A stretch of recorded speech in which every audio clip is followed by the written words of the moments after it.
Now from the news team that's covering the Carolinas, this is Channel 9 Eyewitness News Sunday morning. Ahead on Eyewitness News, a suspicious package shut down part of a popular and packed Charlotte mall. So I was scared, so I just had to leave like all the other employees had to leave. Coming up in just 2 minutes, what was left outside that led to all the panic. Plus, innocent bystanders, the victims of a mass shooting. The efforts happening right now to find the gunman accused of shooting 10 people. And here in Charlotte, a live look from our Charlotte cam this Sunday morning. Skies are clear now, but rain returns to the forecast, and so does the chance for severe storms. Good morning. We appreciate you being with us. I am Elsa Gillis, joined by meteorologist Jacqueline Shearer to talk about that threat for severe storms. Well, you know what? It really arrives today. We see that 40% chance for rain, with some of those storms becoming severe. As we move through the next few days, though, that risk climbs all the way up to a 70% chance for rain, and that chance for severe storms increasing into Tuesday. Here's a look right now at early warning Doppler 9, though. We are sweeping a clear image. A few hours ago, even about a half an hour ago, we were seeing a few showers popping up around Hickory, but they have since cleared out of our area. But as we move into the afternoon and throughout the next few days, we see more rain on the way. And again, that severe weather threat with some heavy downpours possible, as well as some thunder and lightning and other risks. So we're tracking that very closely. Coming up in just a few minutes, we'll take a look at when and where we could see some storms today. It's just like on repeat for the next few days. It really is. All right, thanks, Jacqueline.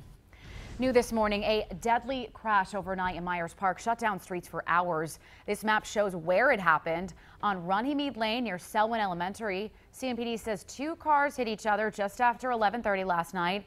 1 person died at the scene. We're asking if anyone else was hurt and how the crash happened. Also new this morning, a 12-year-old boy is fighting for his life after he got hit by a car. A state highway patrol says it happened yesterday morning on Bunker Hill School Road north of Claremont. Troopers say the boy ran in front of the car and the driver will not face charges. Relief at South Park Mall after a suspicious package caused panic. That package was found yesterday afternoon outside the Nordstrom department store, forcing hundreds of people to evacuate. Eyewitness News reporter Stephanie Tinoco spoke to people at the mall who feared something was going to explode. They say somebody dropped something and we had to leave the building. Terry Crawford says peace was his strength through a frightening time of uncertainty. You know, I was scared, so I just had to leave like all the other employees had to leave. He works inside the Nordstrom cafe where he says hundreds of people had to evacuate after someone reported a suspicious package was left outside the Nordstrom mall entrance. It turns out we thought there was some sort of a cooking pot in the container. We decided to make a render safe procedure. We did that, and at this time there's no evidence of anything being a danger to the public. CMPD says the package was left near planters out of plain sight. An officer checked it out and called the bomb squad. We ended up taking the bomb robot. We used the robot to pull the package out. Police say inside the package was a cooler with a pot. It caused the road to shut down and customers to evacuate immediately. You got to treat it seriously until you know that it's nothing. Stephanie Tinoco, Channel 9 Eyewitness News. CMPD did find out who left the package there. The owner told police they left it outside so they could shop. We were there all afternoon and evening as hazmat crews investigated. For more of our coverage, look for Stephanie's story online at WSOCTV.com. It's right there on the homepage. In Charlotte, police are still searching for the person who shot 3 people yesterday. One of the victims is a child. CMPD investigators rushed to Snow Lane when gunshots rang out around 1:30 yesterday afternoon. It's just off East W.T. Harris Boulevard. Investigators say a description of the suspect has not been consistent. They did talk to people in the area to find any witnesses. Neighbors told us they are afraid to stay there now.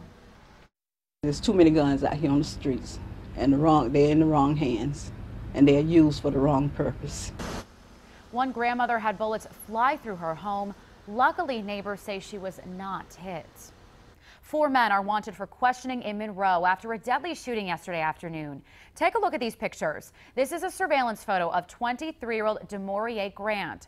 This was taken inside a convenience store along Fairley Avenue and Morgan Mill Road.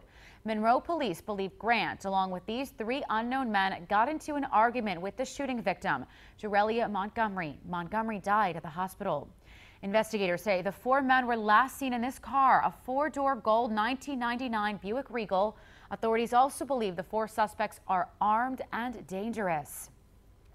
We have posted all of those surveillance photos online at WSOCTV.com so you can take another look.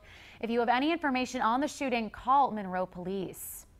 Today, a Charlotte missionary group will leave for Haiti despite these chaotic protests happening there. For weeks now, fiery riots have broken out in the capital of Port-au-Prince over the country's skyrocketing fuel prices. Earlier this month, local missionaries were trapped in the chaos but made it home safely. Now, members of Charlotte's Haitian Heritage and Friends of Haiti say this will not stop their trip to bring medical care and supplies to those in need. It's inconceivable that people are dying to visit because they don't have access to health care. I always say we take Charlotte with us, a piece of Charlotte. The group's long-term goal is to build a full-time clinic in the area. New this morning, a mass shooting in New Orleans. 3 people are dead, 7 others are hurt after police say 2 gunmen fired into a crowd. The crowd was gathered outside this lounge. Police surrounded the entire area, and you can see family members screaming out there as they learn their loved one was shot. Police say the suspects had a rifle and a handgun and fired indiscriminately at people. The suspects fled the scene and police have launched a massive manhunt to find them. A lot of people we know saw what happened, heard what happened, and we need more than anything for people to come forward to help the NOPD right now. Police say 2 men and 1 woman died. 7 other people were hospitalized. One of them is in critical condition this morning. Officials say tornado-like winds keep fueling this wildfire in California, causing it to double in size. It's now destroyed 80,000 acres, hundreds of homes, and killed at least 5 people. Authorities confirmed a great-grandmother and her 2 young great-grandchildren died. They got separated from other family members during chaotic evacuations. Fire crews found them dead in their home. Crews are working frantically to contain the flames, and police are dealing with a new issue: looters. People driving through neighborhoods, going around our roadblocks, shouldering doors, getting into residents that maybe haven't been burnt, and so they are looking to steal items from the residents. Many of the 38,000 evacuees had to leave valuables at home because they were so rushed to get out and avoid the flames. Those California heat and dry conditions sparked another wildfire you see here. In just a matter of hours, it consumed more than half a dozen homes and hundreds of acres of land. Hundreds of residents were ordered to evacuate, though some stayed behind to try to protect their homes. New this morning, loved ones said final goodbyes to a prominent doctor who was gunned down while biking to work. Hundreds gathered at this church to honor Dr. Mark Houseknecht. The family allowed anyone to stop by and pay their respects. Dr. Houseknecht died 9 days ago, and police still don't know who killed him. They say the man who killed the doctor was also riding a bike. They believe it was likely a targeted attack, but loved ones say they don't know who would have targeted the doctor. Also in Texas, law enforcement now say the victims of a horrifying crime spree were all members of the same family. Police say 6-year-old Richard Starry shot and killed 2 people at a home. One of them was just 13 years old. Starry then went to a nursing home and shot his 85-year-old father and his father's wife. Starry then turned the gun on himself. Police are still trying to figure out why he did this. Happening tomorrow, a former Charlotte Middle School teacher will have his arraignment for child sex charges. Channel 9 has been following this story since last year. Charles Noss taught 7th grade at Alexander Graham Middle School in Myers Park. Police say he sexually abused a student that he was tutoring. The abuse reportedly happened at his home. Noss is also facing child porn charges. It has been more than 2 weeks since gunfire erupted at a Mooresville gas station, and the suspect is still on the run. Mooresville police are calling Jacoby McLean Jr. extremely dangerous. They say he opened fire at the Circle K on South Main Street July 14th. Witnesses told our partners at the Mooresville Tribune McLean fired at least 9 shots at an SUV. He faces several charges, including assault with a deadly weapon with intent to kill. If you know where he may be, call police. Blueprints to make guns that don't require a background check will be available starting this week. Gun control advocates had sued to stop a Texas company from making downloadable designs for 3D printed guns available online. But a judge has now denied that request. Experts say the blueprints don't pose any real threats.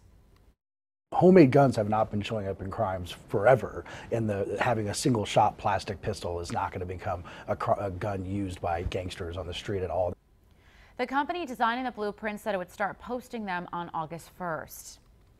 Planned Parenthood says it's suing South Carolina. The organization wants a judge to overturn the governor's order that prevented it from providing services under the state Medicaid health plan. That order banned any group that performs abortions from being a Medicaid provider.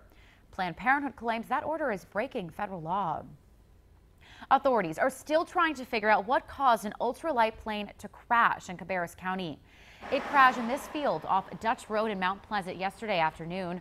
One person was on board and airlifted to CMC Northeast. No word on how bad the injuries are. A car smashed into a South Charlotte business. It happened around 12:30 yesterday afternoon on South Boulevard at the Seneca Square Shopping Center. You can see the whole window in the front of the building is gone. One person was treated for minor injuries. All this week, construction will continue on southbound lanes of I-85. It starts tomorrow night around exit 32. The closure will happen every night from 8 p.m. to 6 a.m. NCDOT is spending more than $10 million to improve that stretch of I-85.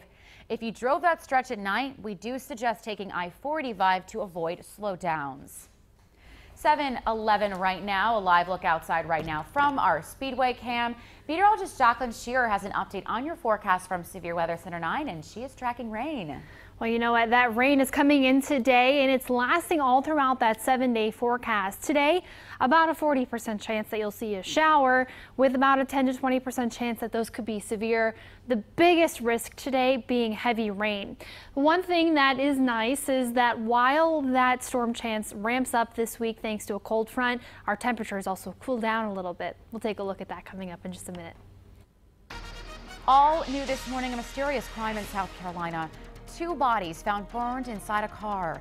At 7:45, the special help investigators are calling in to try and figure out what happened. Coming up at 7:30, saving local youth from potentially violent lives. I was just that one kid that was always in the streets that always wanted to be and play hard. The mentoring program in Charlotte aiming to find a different way to keep teens on the right path. And next, some say perfume with dead hummingbirds inside was being sold from a local store. What the owner told Channel 9 about the claims and the state investigation underway.